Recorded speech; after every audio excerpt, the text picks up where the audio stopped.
يا أيها الذين آمنوا إذا نودي للصلاة من يوم الجمعة فاسعوا إلى ذكر الله وذروا البيع ذلكم خير لكم إن كنتم تعلمون. الله أكبر الله أكبر. أعوذ بالله من الشيطان الرجيم. بسم الله الرحمن الرحيم. الحمد لله والصلاة والسلام على رسول الله صلى الله عليه وسلم. أما بعد، السلام عليكم ورحمة الله وبركاته. فندنت نما نتن أرابا وانسكريتا panaraka tsy tapaka ny fahitalavitry ny TVM amin'ny izao maraina ny zoma izao. Raha lasana vavy anatin'ny finoana Islam. Mbola ao anatin'ny volana Shaaban isika amin'ny izao fotoana sy ora resana zao, ary miditra amin'ny herinandro faharoa ao anatin'izany volana manana ny maha-izy azy izany. Efa niresadresantsika teto mahakasika ny voninahitra sy ny hasina ary ny hajany zany volana Shaaban sy ireo asa zay tokony ataontsika mandritra an'izany volana Shaaban izany. Fa amin'ity androany kosa dia iresaka antsika misy alina anankiray ao anatin'izany volana Shaaban zany, dia alina miavaka amin'ny alina rehetra manerana an'izao tontolo zao sy mandritra ny taona anankiray. Tsy inona zany alina zany fa ny aliny fahadimy ny volana Shaaban. Io alina io dia mitondra fahasoavana sy famelan-keloka ho an'ny mpino Islam sy ho an'ny olombelona rehetra manerana an'izao tontolo zao. Daontsika hiaraka amin'ity hadis zay nitenen'ny mpaminany sallallahu alayhi wa sallam manao hoe: inna allaha la yattali' fi laylatin nisfu min Shaaban fayaghfir li jami'a khalqihi illa li mushrikin wa mushahin. Tenen'ny mpaminany sallallahu alayhi wa sallam amin'ny aliny fahadimy ny volana Shaaban dia tompo Allah subhanahu wa ta'ala midina eo amin'ny lanitra voalohany ary mijery ireo zavaboariny rehetra, ary rehefa mijery izy amin'ny maso feno famindram-po ka mamafa sy mamindra fo amin'izy ireo ary mamafa ny eloka izy ireo mandritra n'izany alina izany. Ninona zavaboary dia ho fafany Allah ny fahotana rehetra zay vitany mandritra an'izany alina izany. Afa-tsy olona anankiroa ihany no tsy fafany Allah subhanahu wa ta'ala ny fahotana zay vitany, tsy izy akory ireo olona anankiroa ireo fa mushrikun wa mushahin. Ny mushrik dia mpampitambatra ny Allah amin'ny fanompona azy na ihany koa mpanompo sampy, ary ny mushahin dia ny olona anankiroa izay tsy nifankahazo ka nifandrafy izy ireo sy tsy mifampiteny nandritra ny fotoana maromaro. Zany olona anankiroa zany dia tsy mendrika ny ahazo famindram-pony Allah, araka ny voalaza ny mpaminany sallallahu alayhi wa sallama amin'io hadisy io. Ka ndao iresadresantsika mahakasika an'ireo olona ireo. Mino aho fa ny voalohany ny mpino Islamo dia tsy ao anatin'izany ny fampitambarana ny fanomponany Allah amin'ny zavatra hafa zany na manompo sampy zany, dia efa tsy ao anatin'izany ny mpino Islam rehetra manerana an'izao tontolo zao. Saingy ny iray faharoa kosa no resadresantsika amin'androany dia ny tsy fankazahoana na ihany koa nisy tsy fitovizan-kevitra teo amin'ny sampino Islam ka ny famaly izy ireo, niady izy ireo ary ny afara tamin'ny tsy fampitenenana mihitsy teo amin'izy ireo. Izany zavatra zany dia anisany manimba ny asa soa rehetra zay ataontsika ary tsy azahoana famindram-pony Allah subhanahu wa ta'ala. Raha sendra nisy tsy fankazahoana teo aminao sy ny namanao, raha misy fifamaliana tsy fitovizan-kevitra teo aminao sy mpino Islam zay akaiky anao, dia mananjo anao tsy teny amin'ny fahatezeranao mandritra ny 3 andro fotsiny araka ny voalaza amin'ny hadisy mifampianaran'ny finoana Islam. Ao anatin'izany 3 andro zany dia mananjo anao miankenjy, miavona, tsy miresaka aminy, fa rehefa tapitra ny 3 andro tokony efa miala aminao ny hatezerana dia miverina anao miresaka amin'izany olona izany. Zany hoe ny fifamelana sy ny fifankazahoana anisan'ny vavahady sy varavarana lehibe azahoanao famindram-pony Allah sy hidiranao any amin'izany paradisa izany. zany indrindra na tonga ny mpaminany sallallahu alayhi wa sallam ny teny manao hoe rahimallahu rajulan samaha idha ba'a wa samaha idha ishtara wa samaha idha iqtada.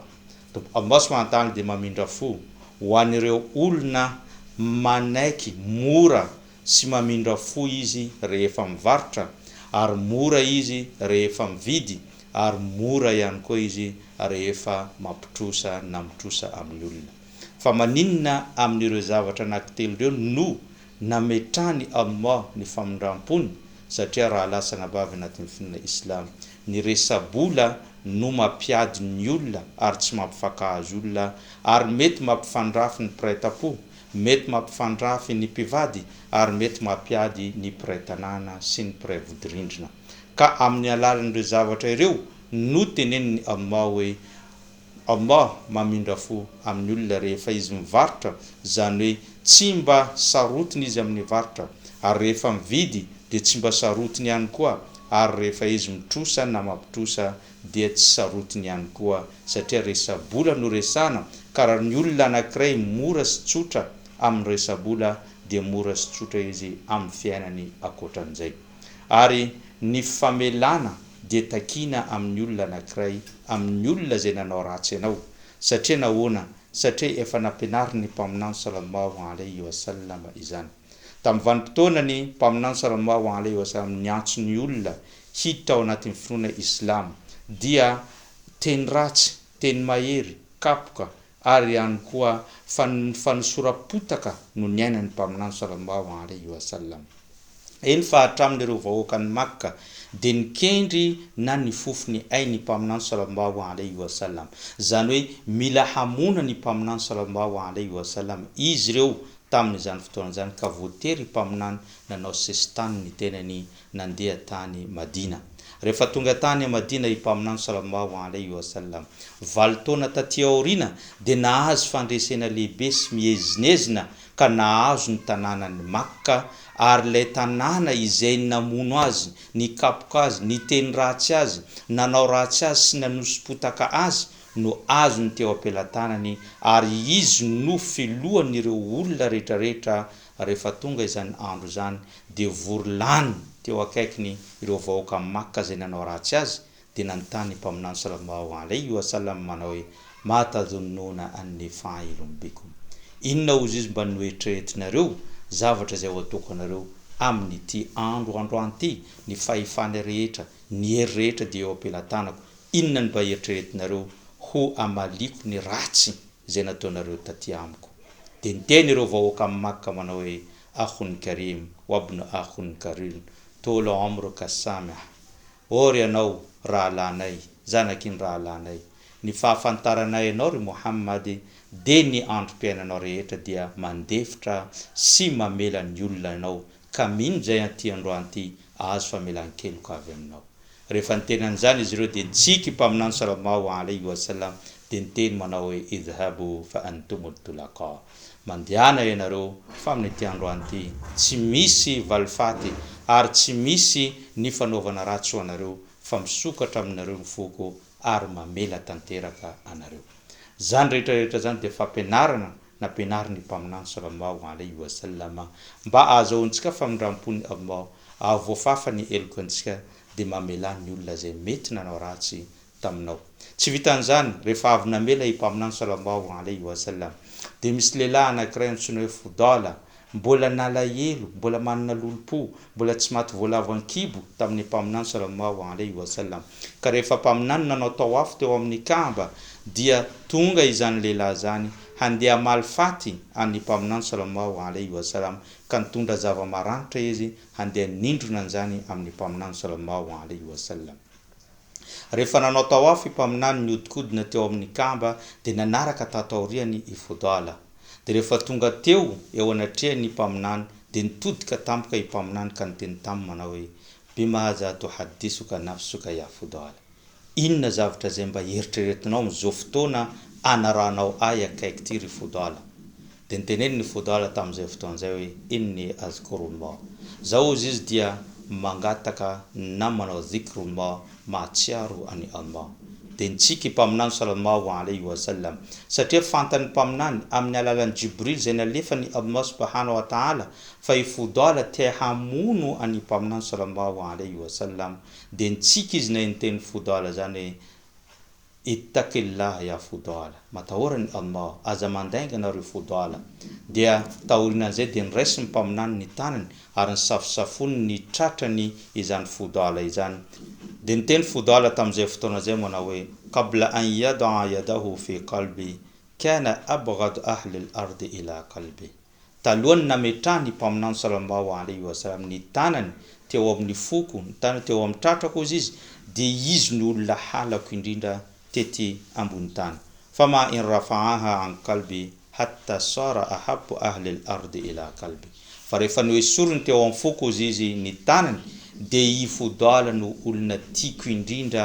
tamin'ny zanak'olombelona tety ambony tany vokatry ny inona ny tiavan'ny fodala azy vokatry ny hoe famindrampo sy famelana zay nataony mpaminany ho azy tamin'izany fotoana izany mbola tantara mahakasika an'izany fahadiovampo sy ny famelana izany ihany dia mitatitra Ibn Omar radiyallahu ta'ala anhu amin'ny hadisy manao hoe indray andro izy rehefa zay niaraka mipetrapetraka tamin'ny mpaminany sallallahu alayhi wa sallam dia niteny mpaminany sallallahu alayhi wa sallam manao hoe yadkhulu alaykum al-ana rajulun min ahli al-janna amin'ny ty androany ty izy dia misy lehilahy anankiray zay hiditra eo anatrenareo io lehilahy io dia olon'ny paradisa rehefa afaka fotoana vitsy taorinan'izany dia nisy lehilahy tsotra tonga niditra tao amin'ny moskey ary nanao solat 2 rakan izy rehefa vita ny solat zay nataony dia niverina izy nandeha any an-tranony ny andro manaraka dia mbola niteny ihany mpaminany sallallahu alayhi wa sallam hiditra eo anatrenareo izy ny olona anankiray zay olon'ny paradisa dia rehefa niandry reny sahaba afaka fotoana vitsy dia mbola lehilahy omaly ihany no niditra ka nanao ny 2 rakan ary rehefa aveo nody tany an-trano ny andro fahatelo dia niteny ihany mpaminany sallallahu alayhi wa sallam manao hoe hiditra eo anatrenareo izy lehilahy anankiray zay hoe voasokajy olon'ny paradisa dia afaka niditra vitsy mbola lehilahy omaly sy afaka omaly ihany no niditra teo anatrehany mpaminany sallallahu alayhi wa sallam sy ireo sahaba ka nanao rakan-tainy dia rehefa aveo izy nivoaka nandeha nody tsy tantiny Abdullah ibn Omar zany ka nandeha izy nanatona zany lehilahy zany hanontany inona loatra le ny fanompona zay nataon'izany lehilahy zany ka nahatonga izy nahazo vaovao mahafaly mbola ety ambony tany fa olon'ny paradisa ka nandeha izy nivahiny tao amin'izany lehilahy zany nandritra ny 3 andro rehefa tapitra ny 3 andro dia tsy dia hitany Abdullah ibn Omar loatra ny asa fanompona zay ataon'izany lehilahy zany ka mampiavaka azy amin'ireo sahaba hanika velom-panontaniana ka nanontany an'izany lehilahy zany hoe ory rahalahy izy zao izy dia naheno mpaminany miteny fa ianao dia olon'ny paradisa ary nanome vaovao mahafaly fa anao dia isan'ireo olon'ny paradisa inona no mety antony na inona fanompona manokana zay ataonao dia nitady izany lehilahy zay mba inona reny fanompona manokana zay nataony dia nitady izy tsy nahita ka niteny izy tamin'ny Abdullah ibn Omar zao izy tsy dia misy loatra fanompona zay ataoko afa-tsy hoe mialohan'ny zamatory amin'ny alina dia mieritreritra reo olona zay nanao ratsy tamiko rehetrarehetra ary mamela azy ireo tsy mitazona alahelo na lolopo amin'ireo olona reo ary tsy miritsiriritra ny zavatra tsara sy ny fahasoavana eo am-pelantanany olona anankiray fa matory zao madio ny foko amin'izay fotoana izay dia niteneny Abdullah ibn Omar manao hoe zany indrindra no nahazonao io toeram-boninahitra sy vaovao mahafaly avy tamin'ny mpaminany satria olona madio fo ianao ety ambony tany ary tsy mba manana alahelo na mitazona alahelo amin'ny olona amarantsika azy raha lasa nabavy anatin'ny finoana islam tsy hoe eto ambony tany mamela no azahoanao zany paradisa izany fa eny fa na dia any ankoatra aza rehefa ho tsaraina eo anatreny Allah subhanahu wa ta'ala ianao sy ny olona manana olana aminao dia mbola famelana ihany no antokony lehibe hidiranao amin'izany paradisa izany mpaminany sallallahu alayhi wa sallam tantara amin'ny hadisy manao hoe rehefa tonga izy ny andro farany dia tonga eo anatreny Allah subhanahu wa ta'ala lehilahy anankiroa na olona anankiroa zay tsy mifankahazo tetỳ ambony tany ary ny ray ny nanambaka ny namany ary ray mitaky zany zony zany eo anatreny Allah ka miteny zany lehilahy zany manao hoe ya rabbi a'tini mazlamati min akhi o ry tompo Allah omeo aty amiko ny zoko zay nangalary ny rahalahiko de teneny ny Allah am'zany rahalahy nangalatra zany anti akhaka mazlamata omeo ny rahalahinao izy ny zony zay nangalarinao tany ambony tany de niteny zany lehilahy zany manao ya rab faniyat hasanati o ry tompo Allah efa lany ny hasanati zany hoe ireo hatsarana rehetra zay nataoko tany ambony tany efa lany ka tsy misy ny andoavako na nefako an'izany intsony de niteneny ny Allah tamin'izany lehilahy zany faniyat hasanati akhika lany ozy izy natapitra ny atsarana sy ny asa soa izay nataony namanao de niteny lehilahy mitaky iny manao hoe ya rabbi khudh min sayyiati fatraha alay o ry tompo Allah raiso ary ny asa ratsy zay ataoko de omeo an'izany lehilahy zany ozy izy na ataovoany mba afaka miditra amin'ny paradisa raha miena izany asa ratsy izay nataoko zany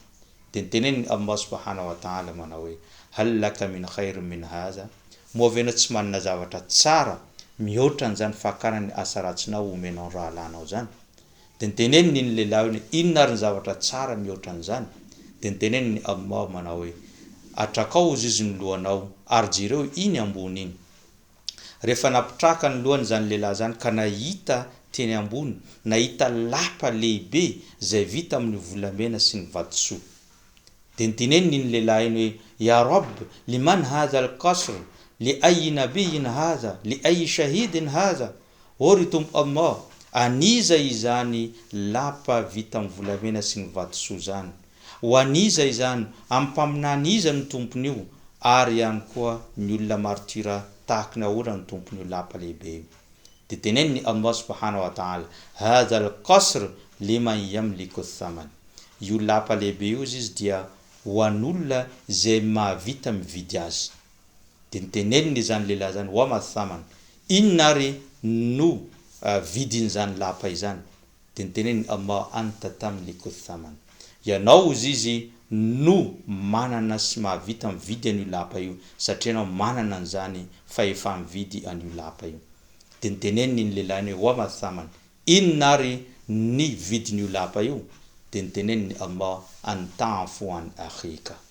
ny vidin'io lapa io izy de ny famelanao ny namanao izay takinao ny zonao io ary andeha omenao ny asa ratsinao io ny famelanao ny olona io no vidin'io lapa lehibe zay tsara izay vita amin'ny volamena sy volafotsy io